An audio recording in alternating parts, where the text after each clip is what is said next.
అయితే మేడం ఇప్పుడు voice agreements లేదా మాటల ద్వారా చెప్పే ఒప్పందాలు ఇవి చట్టపరంగా అమల్లోకి వస్తాయంటారు. ఇప్పుడు ఒక గిఫ్ట్ డీడ్ కానీ సేల్ డీడ్ కానీ పాత రోజుల్లో అయితే చెల్లికి ఇస్తూ ఉంటారు పసుపు కుంకుమ అని చెప్పేసి, అగ్రిమెంట్ ఏమి రాసుకోకుండా జస్ట్ మాటలతో త్రూ ఇస్తున్నానమ్మా అని చెప్పేసి ఇస్తూ ఉంటారు. ఇలాంటివి కోర్టులో జరుగుతాయంటారా? ఒకటి ఏంటంటే రిటర్న్ అగ్రిమెంట్స్కి ఎంత వాల్యూ ఉందో ఓరల్ అగ్రిమెంట్స్ కూడా వాల్యూ ఉంది, లేదని కాదు. కోర్టులో అడ్మిట్ అయితే ఓరల్ అగ్రిమెంట్స్ అంటే సరే మేము ఓరల్గా అనుకున్నాం ఇట్లాంటి అగ్రిమెంట్ అయింది అని చెప్పి కోర్టులో కేసు వేసుకుంటే కూడా అడ్మిట్ అవుతుంది కోర్టులో. బట్ ప్రాబ్లం ఎక్కడ వస్తుంది అంటే అది ప్రూవ్ చేసుకోవడంలో. నేను ఓరల్ అగ్రిమెంట్ అని చెప్పిన ఇప్పుడు నేను ఆనంద్ కూడా అన్నా అని అనుకోండి, దాని ప్రూఫ్ ఏంటి? అదొకటి ప్రాబ్లం అయితే కోర్టులో మీరు అది ప్రూవ్ చేసుకోవడానికి ఏళ్ళు తరబడి సరిపోతుంది.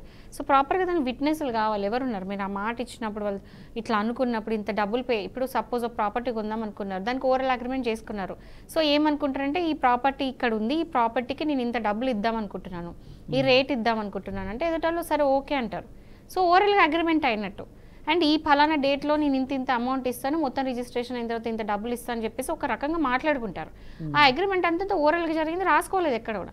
బట్ ఇదే విషయం వెళ్ళి తీరా మీరు డబ్బులు అంతా ఇంత ఇచ్చాక రిసీట్స్ తీసుకున్న తర్వాత నేను రిజిస్ట్రేషన్ చేసి అన్నాడు అనుకుంటున్నా అవతల పార్టీ. సో మీరేం వెళ్తారు, కోర్టుకి వెళ్తారు, స్పెసిఫిక్ పర్ఫార్మెన్స్ దేనికో కేసు వేసుకుంటారు. వేసినప్పుడు ఓరల్ అగ్రిమెంట్ అయిందన్నప్పుడు కోర్టు స్టిల్ అది యాక్సెప్ట్ చేస్తుంది, చేయదని కాదు. బట్ ప్రాబ్లం ఎక్కడ అవుతుంది అంటే ప్రూవ్ చేసుకోవడం.